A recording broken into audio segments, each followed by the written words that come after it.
Hey guys, Lord here, back in with another action figure review, and to my surprise, it's not Halloween anymore, volunteer for Halloweeny season, but today we're going to be taking a look at the DC Multiverse Target exclusive. Oh, jeez, because they only had like 2 of these. Normally they get a peg pull, but at any rate, today we're taking a look at Mr. Miracle from Jack Kirby's New Gods, brought to us by the fine folks over at McFarlane Toys and Mr. Brian, aka the old man, aka my dad, because he stumbled upon this guy in our local Target, which has pretty much sucked royally for, I don't know, a majority of the calendar year 2025, for those of you watching this in the future. And like I said, surprised he found this guy, because I completely forgot this guy was coming. I'd seen Brad the DC Universe Geek review him quite some time ago because he bought him from China, so he got him a little early. I had no idea when this guy was going to be available to purchase, and thankfully, when my dad hit up Target last, as the time I'm recording this, of course, probably hit it up a couple of times since then, he found this guy. And now there was one with a janky knee, but thankfully that's not the one I have here. So with that being said, it's time now that we cut to the chase and get into the meat and taters of this review and take a look, see at all Mr. Miracle has to offer in terms of accessories. Unfortunately, no big Barda, but fingers crossed, maybe we'll get that before this line is dead. We do get a collectible trading card though, with a bio on the back. I don't know a whole lot about Mr. Miracle. I know there's like his twin. It's like Dr. Impossible or something, who's like a darker color palette. I know there were variants in the Mattel DC Classics line. And if I'm not mistaken, the last time we got this character was like the DC icons from DC Collectibles, like way back when I was in like college, like the mid 2010s. So it's been a while since we got a figure of this dude. But he does come with his little hover discs. And unfortunately, that's all you get for accessories. Now, those are good. He does also have the hockey puck display stand where you sing with all McFarlane Toys releases. And thankfully, I did test this before I turned the camera on. The hockey puck display stand, oh no, it did make it loose. Crap! Yeah, don't put a hockey puck display stand on this guy if you want to use these things, because it will stretch the hole out and they will be loose. That is kind of dumb, but that's my own dang fault, because I sensed the disturbance in the force and I went and did it anyways. So that's on me. Hopefully that warps back, because I only did it for that part of the video. I'm going to leave that one off for now. But do not use this if you plan to use these, which I assume most of you are. So do not use this. I wish I had a time machine now. That's great. Why are the pegs not the same size, dang it? And why do we have a trigger hand on a guy that doesn't use a gun? That is stupid. Like, we have 2 fists and 2 like open hands for this body mold at this point. What are we doing here? Like, this hand should only be on like the Alan Scott Green Lantern, which this guy uses his body. As well as that Red Tornado that was a Target exclusive. And also, plastic cape. After we just got like the Obsidian and the Mr. Bones that had wired capes that are vaguely similar to what this guy would have. And then I think there's even a digital, whatever it is, Red Tornado that's supposed to have a wired cape. So what the heck, man? But at any rate, as far as his articulation goes, his head will rotate side to side, look up and down, and a little bit of tilt. Shoulders will go out, back down, rotate, back and forth. He's got the beautiful butterfly. It'll swing back and forth. He's got a bicep swivel, double elbow, ball hinge wrist, that will rotate, hinge, and Thwivel. Now, worst case scenario, that digital, whatever tornado comes out, you could probably use the hands, because he has red hands, he doesn't have, like, yellow hands. So, it might not be a lost cause getting this guy some alt hands. Although, I would not know who would be able to do that first. Maybe ask that Brad the DC Universe Geek guy or Jason from 5POA Reviews to do something like that, because they're known for like swaps and stuff like that, whereas I am a simple review channel. I don't do all that craziness. That's going above and beyond. And while I do post a video every freaking day and 2 on Tuesdays, yay and greats, there's only so much I can do. Now his torso, it can crunch that far forward, this far back. It is not the tightest thing ever, but it is what it is. Can rotate and of course pivot. Same thing goes for the waist. You can rotate, you can tilt a little bit back and forth, and tilt side to side.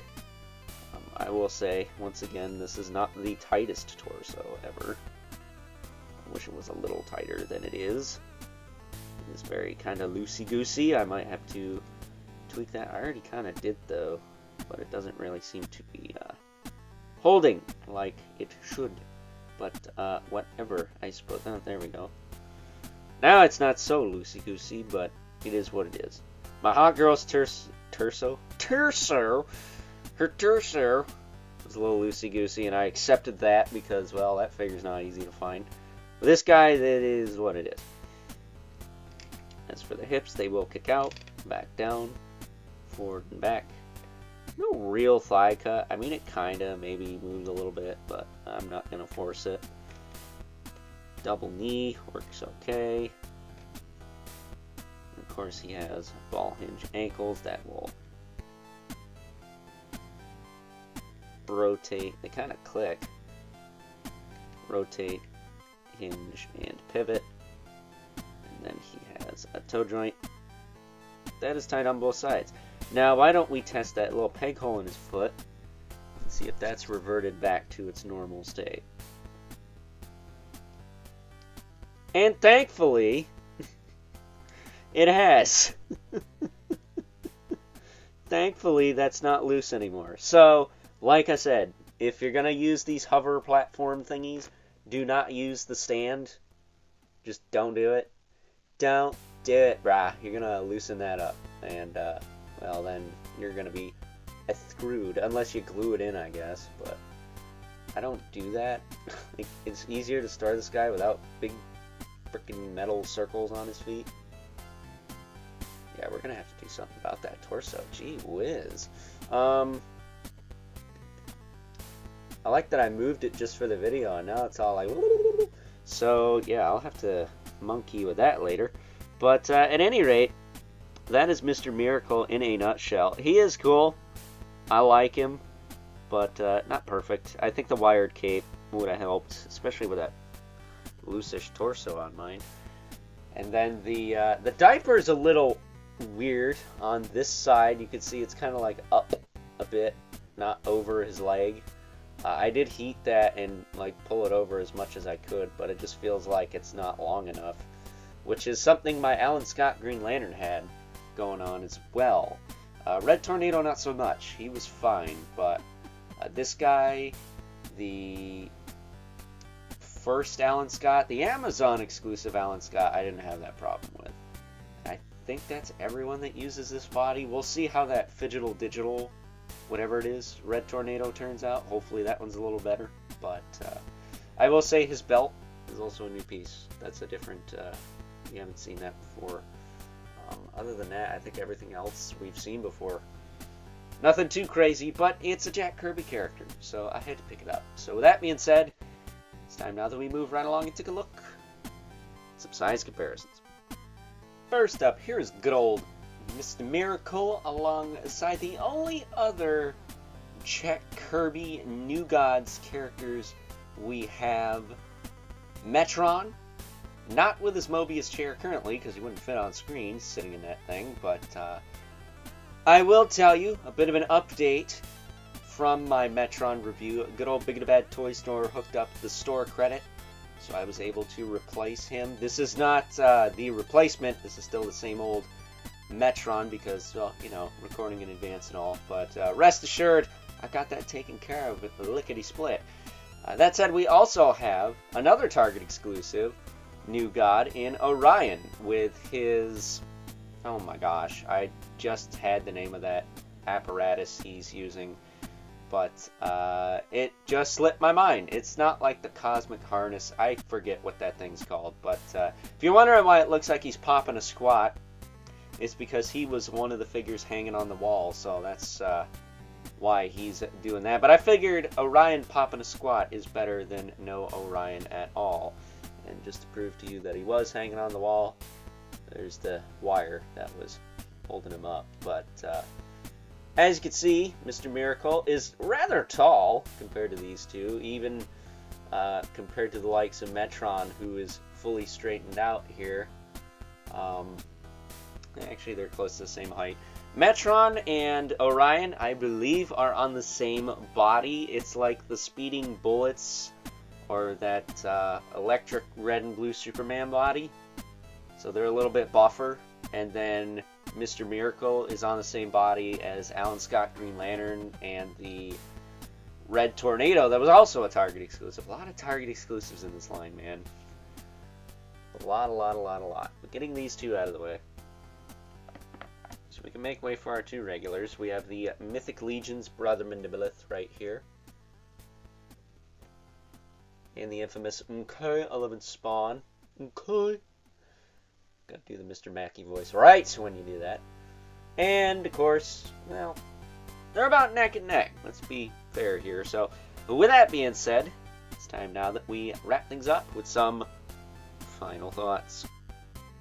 Overall, and while I am very happy to be adding good old Mr. Miracle to what we currently have for Jack Kirby's New Gods in the McFarlane Toys DC Multiverse line, the trigger finger thing and the lack of a wired cape is, at this point, inexcusable. We're too late in the game for this type of stuff. Granted, this is one of the least offensive plastic capes in this line, but considering the fact that both Obsidian and Mr. Bones have capes that are very similar to what good old Mr. Miracle would have, on top of the fact that we are getting a digital, whatever you want to call it, Bronze Age Red Tornado, also, as far as I can tell anyways, with a wired cape.